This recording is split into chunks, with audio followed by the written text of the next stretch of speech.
Olá pessoal, de volta com o CMCast, tudo bom, Ricardo?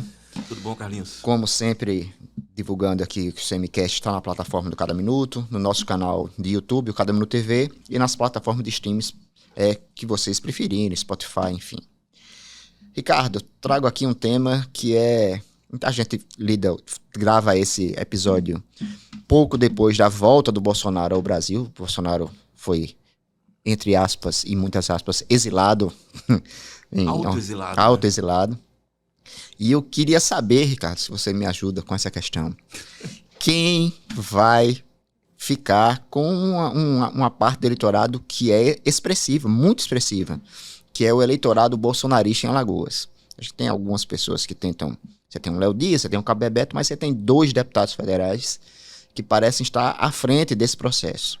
O deputado federal, delegado Fábio Costa, deputado federal, ex-procurador Alfredo Gaspar. Quer dizer, secretário de Segurança também. Um egresso do Ministério Público e um ainda na polícia.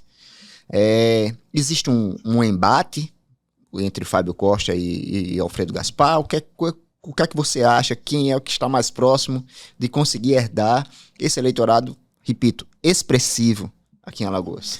Eu não diria que tem um embate. Né? Eles não estão brigando para ser o maior líder bolsonarista aqui. Na verdade, eu acho que eles brigam, entre aspas, para ser o principal representante dessa direita radical aqui no estado de Alagoas. E acho que o Alfredo Gaspar, até pela capacidade dele, né, de oratória, enfim, apesar do... Enfim, acho eu que o Alfredo Gaspar tem um português melhor do que ele tem demonstrado, né? Naquele embate lá com Flávio Dino, né? Foi sofrível, né? Não tem necessidade, é um bando de velho, um monte de velho, né? Para que isso? Mas se você lembrar, essa linguagem, ou esse linguajar, foi o mesmo usado por Bolsonaro para crescer nas redes sociais. Eu acho que os 2 personagens citados aqui, eles procuram exatamente ocupar esse espaço do bolsonarismo aqui no estado de Alagoas. E é importante lembrar, né? O bolsonarismo existe independentemente de Bolsonaro. Existia antes de Bolsonaro e vai existir depois de Bolsonaro. Você veja que na semana passada ele voltou, né, ao Brasil e foi um fiasco. Né? Eu não vi nenhuma manifestação. É um momento de refluxo. Foi um fiasco. É um momento de refluxo do Bolsonaro e, evidentemente, ele vai continuar sendo notícia, né, pelo tamanho que ele tem, né, junto ao eleitorado brasileiro, e tem, de fato, assim como esses personagens vão procurar ocupar esse espaço. Como? Usando essas bandeiras, né, do chamado conservadorismo, que não é conservadorismo, é reacionarismo. Reacionarismo, né? Exatamente. Está falando o conservador, família, né? O conservador quer manter os valores, o reacionário quer buscar valores de uma era de ouro que nunca existiu, né? Que nunca existiu. No meu tempo, isso é uma bobagem, né? Essas questões não se dão dessa maneira. Só que a linguagem das redes sociais é a linguagem que eles replicam, e não é uma linguagem boa. Aquele é um território da hostilidade.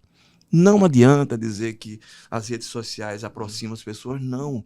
Elas separam as pessoas. É como o mar, né?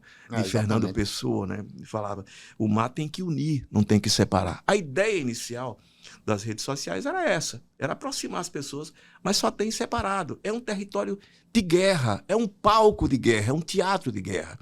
E eles querem cumprir esse papel, ocupar esse espaço, atrair para si esses eleitores do Bolsonaro, que não são poucos, né?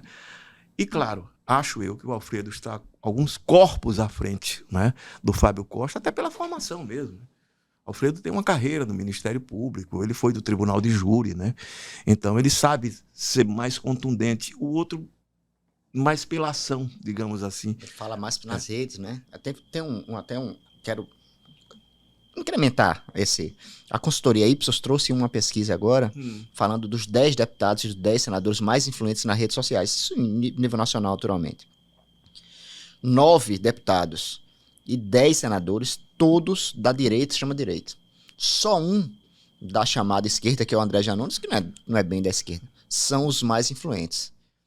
E aqui em Alagoas eu acho que isso é uma prática que se repete. Aí você já entrando no Fábio Costa. Fábio Costa, ele fala no seu mandato para o público nas redes sociais. Dele. É voltado para as redes sociais. Exclusivamente o público Como é que dele. você verifica esse fenômeno? Por que o pessoal da extrema-direita consegue, extrema-direita, não estou falando do centro nem da esquerda, consegue se comunicar melhor nesse campo das redes sociais? De forma geral, eu acho que os chamados setores progressistas, é engraçado, né? Não pregam o ódio ou o embate ou o tempo todo as acusações, as denúncias, a contundência, sempre com palavras muito fortes, como a direita faz. E, evidentemente, se você toca na emoção do outro, e é muito mais fácil tocar com a raiva, com o ódio, do que com, né, um chamamento, né, à racionalidade, do que qualquer outra coisa. Não estou dizendo que a esquerda toda é boazinha, não é o caso, não. Tem muita gente com esse mesmo espírito na esquerda, o mesmo espírito na esquerda nas redes sociais. Mas, evidentemente, a gente tem uma sociedade aí que estava no armário. Boa parte do armário, eu já tratei disso aqui, vou repetir. Os bolsonaristas da minha geração eram todas pessoas que não estavam movidas, de alguma forma, pela atividade política. E, de repente, se descobrem como grandes salvadores da família, da pátria brasileira. Enfim, e a gente sabe o quanto isso tem de hipocrisia. Isso vem sendo explorado, né? Seja pelo ressentimento, e tem muito do ressentimento, né? Pela direita mais do que pela esquerda. Há momentos na sociedade, e este é um momento em que isso acontece, em que as pessoas estão profundamente insatisfeitas e encontram um território para manifestar isso. E as redes sociais estão ali. E o discurso que a esquerda brasileira, ou setores progressistas, né, têm empreendido, não tem sido convincente. É preciso ir mais além.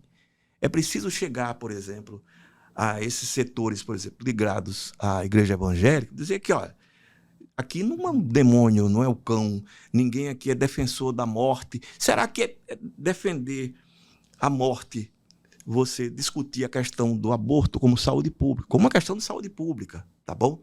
Eu não acho que ninguém seja a favor do aborto, ninguém. Mesmo as pessoas, e você há de conhecer alguém que defende o aborto, que defende o que fez, perdão, o aborto, isso é um sofrimento terrível. É um sofrimento terrível para as pessoas. Agora, quem defende a arma permanentemente, você usar uma arma, comprar 10 armas, 20 armas, será que essas pessoas são defensoras da vida?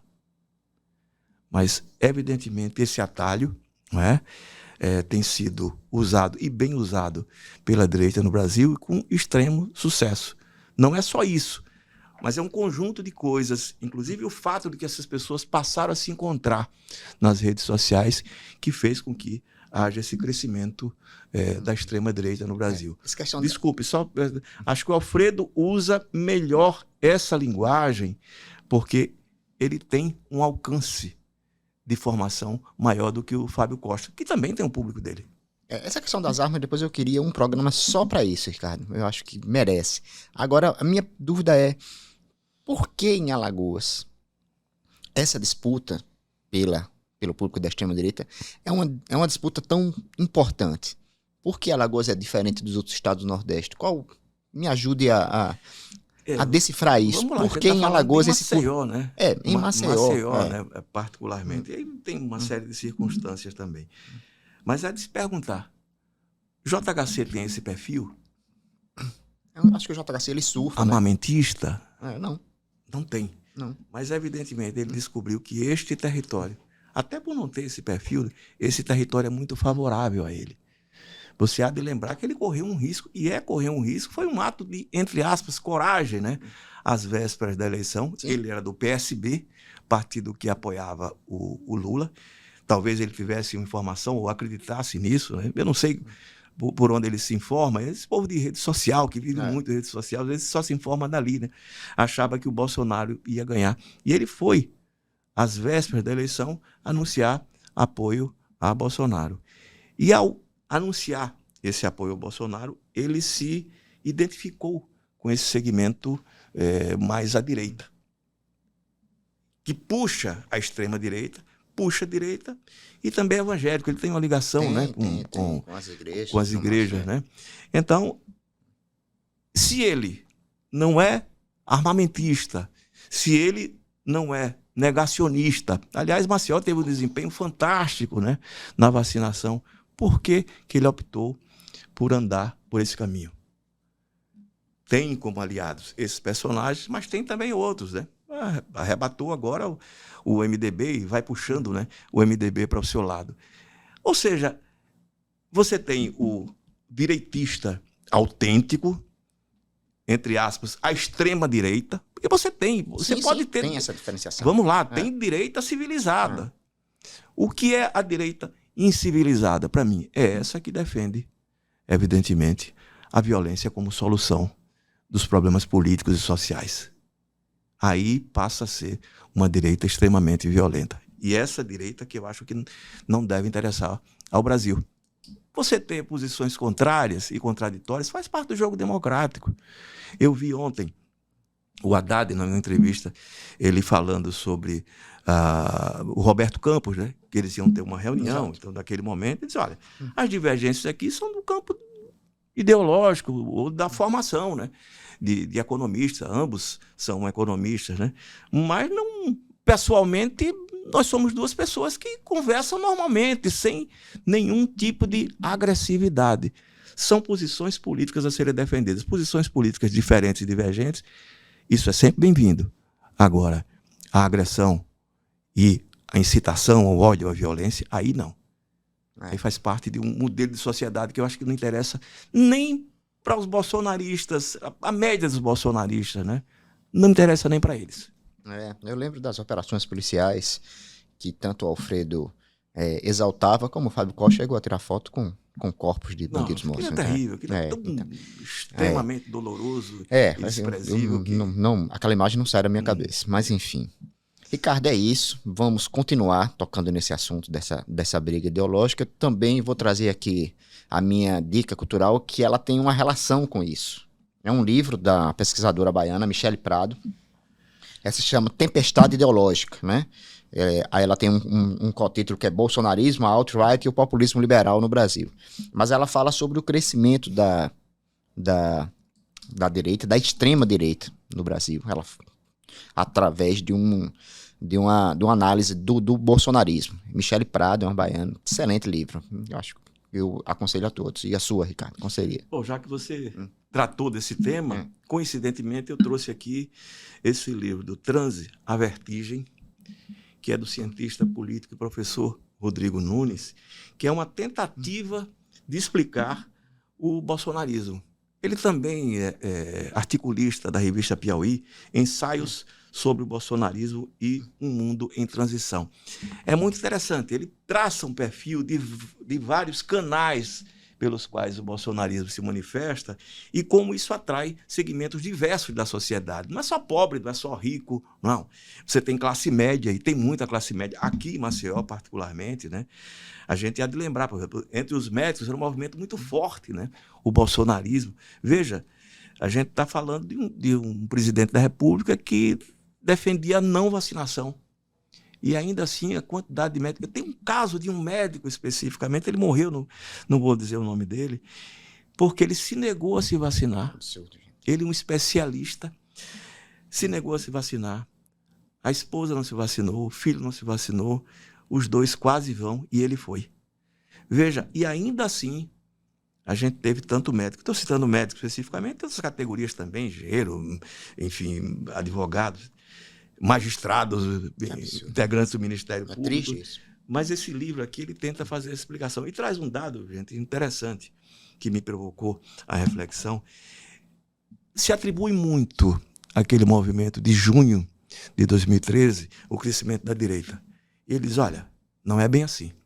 As duas principais bandeiras apresentadas por aquele movimento eram a redução da passagem de ônibus, tarifa zero, e o fim das polícias militares. Isso nunca... Pautas progressistas. Isso nunca foi da direita. E por que a direita passou a crescer a partir dali? Eis a questão. É isso, cara. Muito obrigado a todos. E depois a gente volta com mais um episódio do CMCast.